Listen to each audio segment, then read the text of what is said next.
Hi, good evening. This is कैसर बारी from बारी लो associates. दोस्तों कैसे हैं आप? आई डू होप आप सब अच्छे होंगे जी। पिछले कुछ दिनों से एक मैं बड़ा इंटरेस्टिंग एक केस के ऊपर मैं काम कर रहा था जी। और फाइनली अल्टीमेटली जिसको कहेंगे उस केस के हम जिसको कहेंगे मंथ की अंजाम तक पहुंचना, तो वो हम फाइनल उस स्टेज पे पहुंच गए।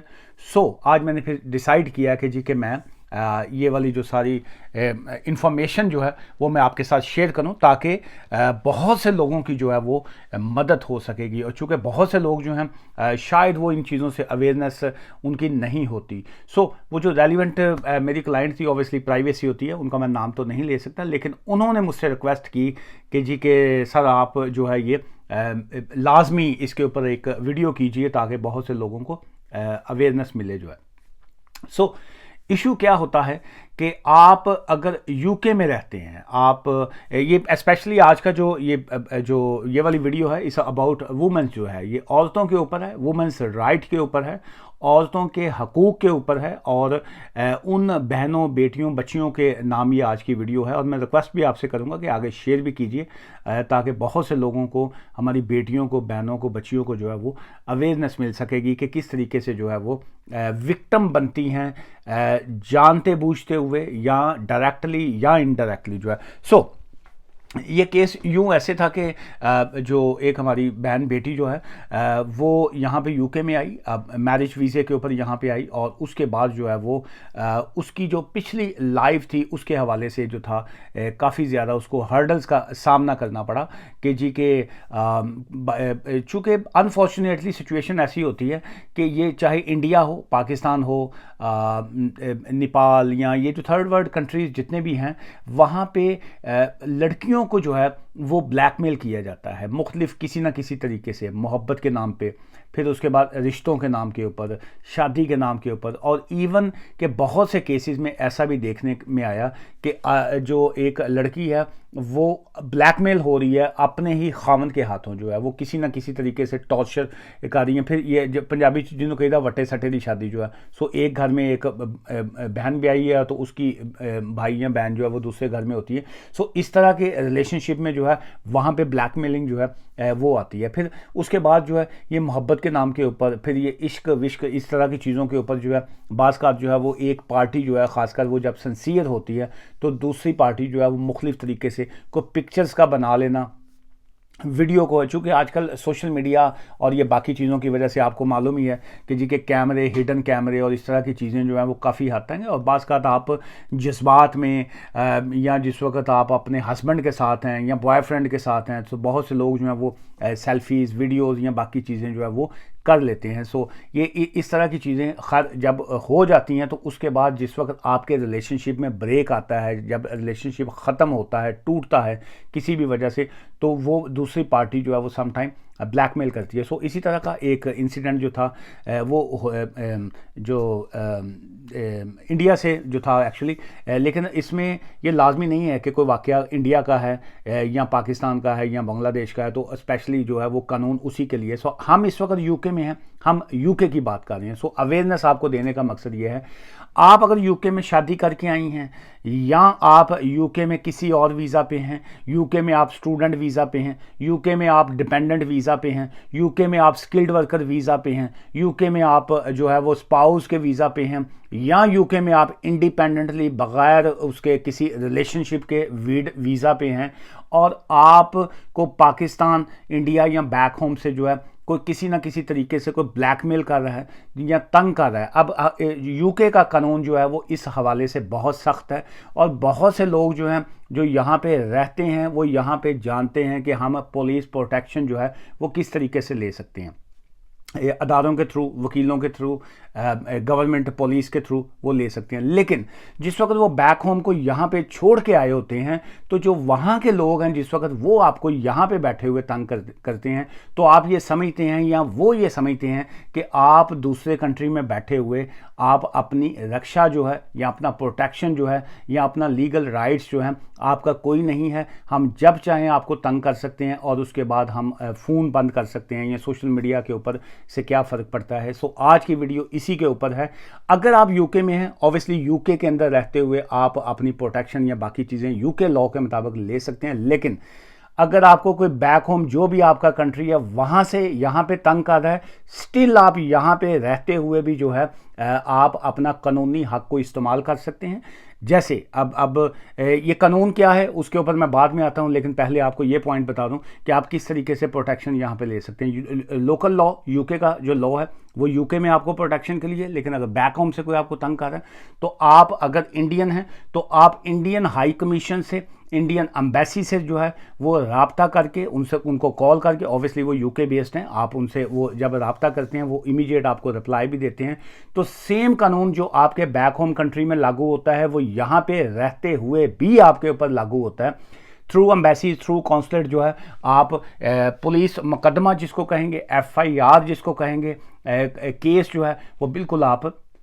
यहाँ पे रहते हुए भी रजिस्टर्ड करवा सकते हैं, और वो सेम वैसे ही उसकी FIR कानून रजिस्टर्ड होता है जैसे आपका वहाँ पे रहते हुए होता है। सेम ऐसे ही पाकिस्तान का भी ऐसे ही है। पाकिस्तानी हाई कमीशन जो है, पाकिस्तानी कौंसलेट जो हैं, आप उनसे रब्ता करते हैं और पाकिस्तानी कौंसलेट या पाकिस्तानी हाई कमीशन जो है वो बाकायदा आपका पर्चा जो होता है, जो बाकायदा आपका मुकदमा होता है, वो FIR जो होती है, फर्स्ट इंफॉर्मेशन रिपोर्ट जो है, वो यहाँ से रजिस्टर्ड करते हैं वहाँ के लोकल थाने के साथ मिलके। वहाँ के SSP ऑफिस है, लेट्स से अगर कोई यूके में है वो यहाँ पे जब कॉन्सुलेट एम्बेसी से रब्ता करेगा, यहाँ पे जो पर्चा दर्ज होगा वो वहाँ के SSP ऑफिस से जब कॉन्टैक्ट करेंगे और फिर वो लोकल थाने के थ्रू जो है वो बाकायदा सेम वही कानून लागू होगा जो वहाँ पे रहते हुए लोगों पे के ऊपर लागू होता है। सो मुकदमा भी दर्ज होता है और वो ऑब्वियसली सेम कानून के मुताबिक वो गिरफ्तारी भी करेंगे। फिर ऑब्वियसली दूसरी पार्टी के पास भी राइट है अपने प्रोटेक्शन का, अपनी चीज़ों का, लेकिन हम बात कर रहे हैं आपके राइट्स की, क्योंकि बहुत सी हमारी ख़वातीन वो डरी इसलिए होती हैं कि वो कहती हैं जी कि मैं यहाँ पे हूँ,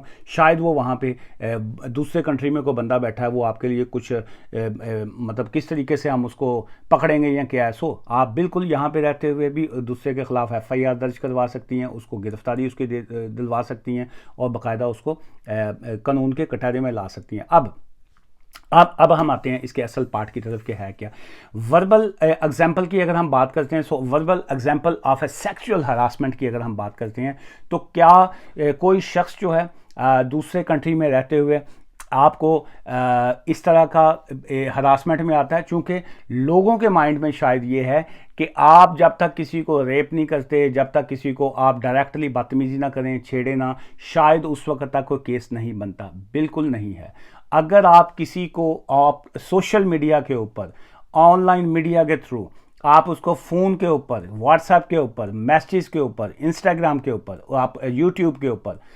उनके किसी भी सोशल मीडिया के अकाउंट के ऊपर जो है उनको कोई ऐसा ऑफेंसिव वर्ड्स बोलते हैं, आस्किंग अ पर्सन, ये मैं लॉ की बात कर रहा हूँ, ये बड़ा क्लियर सा लॉ है, उसमें आप चाहें तो पढ़ भी सकते हैं। ऑब्वियसली मैं आगे आपको उसके सेक्शंस और बाकी चीज़ें भी बताऊंगा। अब इसमें कौन कौन सी चीज़ें आती हैं, ये इसमें आस्किंग अ पर्सनल क्वेश्चन जो है दिस इज़ ऑल्सो हरासमेंट में आएगा, और on the basis of harassment जो है आप अगले के ऊपर जो है वो FIR मुकदमा जो है वो दर्ज करवा सकते हैं जी। आस्किंग अ पर्सनल क्वेश्चन आ गया अबाउट एनीथिंग,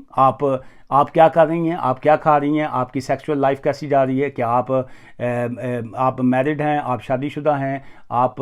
किसी को घूरना जो है वो भी क्राइम में आ जाता है। इवन के सोशल मीडिया के ऊपर कोई ऐसे वर्ड्स बोलना जिसकी अभी हम बात कर रहे हैं वो उसमें आ जाए। कपड़ों पे तबसरा करना कि जी कि आप इस फ़लाँ कपड़ों में बड़ा सेक्सी लग रही थी, आप फ़लाँ जीन्स में या फ़लाँ शर्ट में जो है बड़ी टाइट लग रही है। ये देसियों के इस तरह की जो है वो गंदी वर्डिंग और गंदी नैरो माइंड पीपल जो है वो इस तरह के वर्ड्स बाज़ कर बोल जाते हैं, और जी वो देखना फ़लाँ जड़ी ये किड्डी टाइट लग रही है, फ़लाँ लग। सो अगर वो कोई सोशल मीडिया के ऊपर आपके बारे में कोई इस तरह की लाइन बोलता है, still you have a legal right कि आप जो है वो एक्शन ले सकते हैं जी। फिर उसमें ये आ जाता है कि क्या इस तरह की सिचुएशन में आपकी जो प्राइवेसी है या जो आपकी पर्सनल लाइफ है, क्या आपकी डिग्निटी जो है, आपकी जो एक रिस्पेक्ट है, जो आपका डिग्निटी को दूसरा बंदा जो है वो डैमेज कर रहा है? The answer is absolutely yes. वो आपकी डिग्निटी को वो डैमेज कर रहा है, आपको हॉस्टाइल एनवायरनमेंट जिसको कहेंगे वो वहाँ पे कोई बंदा फेंक रहा है, फिर आपको डिग्रेड किया जा रहा है, आपके ऊपर जो है ऑफेंसिव आपको माहौल दिया जा रहा है, आपको मेंटली टॉर्चर किया जा रहा है। सो इस तरह की तमाम चीज़ें जो हैं आपको एक लीगल राइट देती है कि आप दूसरी पार्टी के खिलाफ जो है वो लीगल एक्शन जो है वो बिल्कुल ले सकते हैं। सो अब हम आते हैं जी कि इसको यूके लॉ और इंटरनेशनल लॉ के मुताबिक जो है एम्बेसीज, कॉन्सुलेट और यूके गवर्नमेंट इसमें दूसरे कंट्री के साथ मिलके किस तरीके से काम करती है, उसका ये कानून है जी, ये EU डायरेक्टिव है जी 2002/73/EC जो है वो आपको एक लीगल राइट देता है कि जी के equal treatment for man and women जो है, चाहे वो आपकी जॉब की बात हो, चाहे वो आपकी रिस्पेक्ट की बात हो, चाहे वो आपको इस तरह सोशल मीडिया के थ्रू या आपको डायरेक्टली किसी न किसी तरीके से जो है वो इन्वॉल्वमेंट हो। सो अगर यूके के अंदर पाकिस्तान की हाई कमीशन काम कर रहा है, पाकिस्तान की एम्बेसी काम कर रही है, इंडिया का हाई कमीशन, इंडिया की एम्बेसी, बांग्लादेश, नेपाल, किसी भी कंट्री की काम कर रही है, सो एक्चुअली वो उस कंट्री के कानून के मुताबिक काम कर रहे हैं, लेकिन चूंकि वो यूके में होते हैं सो उनके ऊपर यूके का कानून भी लागू होता है। सो ये दोनों कंट्रीज़ का आपस में जो है ये एक एग्रीमेंट होता है जिसके मुताबिक ये एक दूसरे के कंट्री में, ये आई थिंक ये रिसेंट अभी अगर हम कहेंगे तो पिछले कोई 2 ईयर्स में, 2 से 3 साल में जो है आफ्टर कोविड जो है इस लॉज में बहुत सी चेंजेस आई हैं और इस लॉ के ऊपर बहुत से केसेस में जो है, जिस केस की मैं एग्जांपल आपको दे रहा हूँ उसमें भी यही था कि वो जो हमारी बहन थी, बच्ची, उसको मेंटली तौर पे उसके जो पुराना को था जो उनका रिलेशनशिप या था उसमें वो तंग किया जा रहा था उनको। फिर उसके बाद हमने थ्रू हाई कमीशन जो है उनके ऊपर वो पर्चा जो था FIR वगैरह दर्ज करवाई, फिर उसके बाद उनकी बाकायदा गिरफ्तारी हुई और अभी ये है कि उनको 2 साल की जो है 2 ईयर्स की जो है वो इम्प्रिजनमेंट हुई है, जेल हुई है एक केस में। लेकिन चूँकि उन्होंने बाकी और भी कुछ उनके ऑफेंसेस थे, ब्लैकमेलिंग और बाकी उनकी को तस्वीर को रिलीज़ करना और इसके हवाले से उसकी जो है वो सेपरेट जो है वो सज़ा है, 6 मंथ है, कोई इस तरह मिला के टोटल उनको 5 साल की जो है वो सज़ा हुई है। और उसमें ऑब्वियसली उनके पास लीगल राइट है, वो आगे अपील करें या बाकी करें, लेकिन फ़िलहाल जो है वो कोर्ट ने उनको सज़ा सुना दी है और वो साहब जो है अभी जो है वहाँ पे सोशल मीडिया जो है वो जेलों में तो यूज़ नहीं वो कर सकते, लेकिन वो दीवार के ऊपर लकीरें कम से कम लगा के अपनी ज़िंदगी के दिन जो है वो काउंट करेंगे। अच्छा, अब हम आते हैं पाकिस्तानी लॉ की तरफ। जो है सेक्शन 509 जो है जी ऑफ पाकिस्तान पीनल कोड 1860 जो है,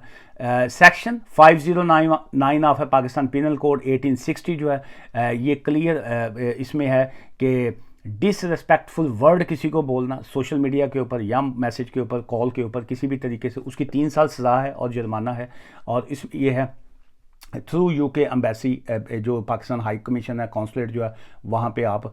उसी जो आपके पास मैसेजेस आए होते हैं, बाकी चीज़ें आती हैं, वो एक एविडेंस होती हैं, आप उनको दिखाते हैं और वो यहाँ पे पाकिस्तानी हाई कमीशन या कॉन्सुलेट जिस वक्त यूके की तरफ से बैठ के FIR को दर्ज करवाते हैं SSP ऑफिस के थ्रू जो है, तो वहाँ पे अगले बंदे का बचना जो है मुश्किल नहीं, नामुमकिन होता है। और उसके बाद यही कानून की अगर हम इंडिया लॉ के मुताबिक बात करते हैं, सो sexual harassment of a woman Indian law जो है एक्ट 2013 जो है उसमें भी सेम यही कानून है कि आप इंडियन हाई कमीशन या इंडियन एम्बेसी के थ्रू जो है आप उनसे जब रब्ता करते हैं तो national commission for a woman जो है वो वहाँ पे आपकी फुल प्रोटेक्शन भी करते हैं और आपको पूरे आपके राइट्स जो हैं वो भी दिए जाते हैं। इंडिया के लॉ में और पाकिस्तान के लॉ में देखिए 1947 में जिस वक्त इंडिपेंडेंस हुई उस वक्त पाकिस्तान बना या इंडिया बना, सो एक्चुअली वो सारे लॉज जो हैं, सारा कवानीन जो हैं वो यूके के ही छोड़े हुए हैं, यूके के लॉज ही हैं। और उसमें वहाँ पे उन्होंने इंडिया ने इंडियन पेनल कोड कर दिया, पाकिस्तान ने उसका नाम पाकिस्तान पेनल कोड कर दिया, लेकिन दोनों का नाम इंडिया और पाकिस्तान का फ़र्क आया है। दोनों का कानून जो है वो 1860 जो है यूके का ही कानून है। और इवन के मज़े की बात यह है कि दोनों के सेक्शन भी सेम ही है। इंडिया का जो पाकिस्तान का भी सेक्शन 509 पाकिस्तान पेनल कोड 1860 है और सेम इंडिया का भी 509 ही है, लेकिन उसमें इंडिया ने एक पहले 509 में इंडिया का सेक्शन आपको बता दूं कि जी उसमें जो उन्होंने अमेंडमेंट की है वो मुझे बहुत पसंद आई और ये बड़ी मज़े की है। उसमें अगर आपका रिश्तेदार, आपका कज़न, आपका चचे का बेटा, मामे का पुत्र, फलां का पुत्र, कोई ऐसा आपका खूनी रिश्तेदार जो है भावें जेर ज़बर ला के हो। सो अगर आपका कोई ब्लड रिलेटिव या कोई इस तरह का कोई शख्स जो है वो आपको फैमिली के अंदर रहते हुए इस तरह के ऑफेंसेस मैसेजेस या बाकी चीज़ें करता है, और तब जो है सेक्शन 509 जो है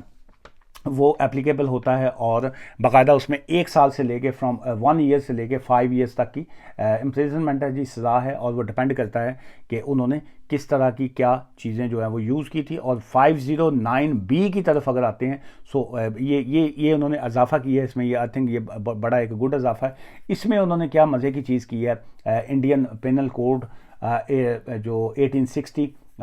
सेक्शन 509B में उन्होंने ये इसमें ये ऐड किया है कि सोशल मीडिया के ऊपर या फ़ोन के ऊपर भी अगर किसी को आप इस तरह की कम्युनिकेशन करते हुए कुछ चीज़ों को इस तरह का क्रिएट करते हैं, तो आप जो है वो 2 साल 6 महीने से लेके 2 साल तक की सज़ा है। और पाकिस्तानी लॉज हों या इंडिया का लॉ हो, कानून सबके लिए साझा है। और उसमें जो है बहुत सी हमारी जो ख़वातीन हैं वो यूके में जब आती हैं किसी न किसी वीज़े के ऊपर, तो उनको उनके इन लॉज़ की तरफ से ये जो है वो डराया धमकाया जाता है। ख़ासकर जो यूके में रहती हैं, जो जब स्पाउस वीज़े पे आती हैं या बाकी किसी भी वीज़े पे हों, तो उनको फैमिलीज़ के हवाले से भी प्रेशराइज़ किया जाता है कि तेरी फैमिली को पीछे से टॉर्चर कर सकते हैं, या ये किया जा सकता है या वो किया जा सकता है। ख़ासकर डोमेस्टिक वायलेंस के केसेस में जो है इस तरह की चीज़ें काफ़ी देखने को मिलती हैं। स्टिल जो है वहाँ पे लास्ट टाइम भी एक लेडी का एक इशू था, तो उसमें वो बेचारी काफ़ी अर्से से जो था वो कंप्रोमाइज़ कर रही थी बच्चे की वजह से भी और बाकी और इश्यूज़ की वजह से भी। अब उसको डर ये था कि उसके जो हस्बैंड हैं वो यहाँ पे काफ़ी वेल सेटल्ड थे, और उनको डर ये था कि अगर उन्होंने हस्बैंड के ख़िलाफ़ डोमेस्टिक वायलेंस का केस फाइल किया तो शायद उनकी फैमिली को जो है वो कह रही थी मेरी बूढ़ी माँ है पीछे और फैमिली है, और शायद जो है वो मेरे हस्बैंड या बाकी फैमिली मेम्बर्स जो हैं वहाँ पे उनको टॉर्चर करें या किसी तरह का नुकसान पहुँचाएं। वो इसी बेचारी डर के मारे जो था वो ज़िंदगी के दिन गुजारती जा रही थी। लेकिन अल्टीमेट जो है आपको एक मरतबा खड़ा होना पड़ता है। सो वो क्या कहते हैं, वंस अ कुत्ता फॉर एवर। जो एक मरतबा का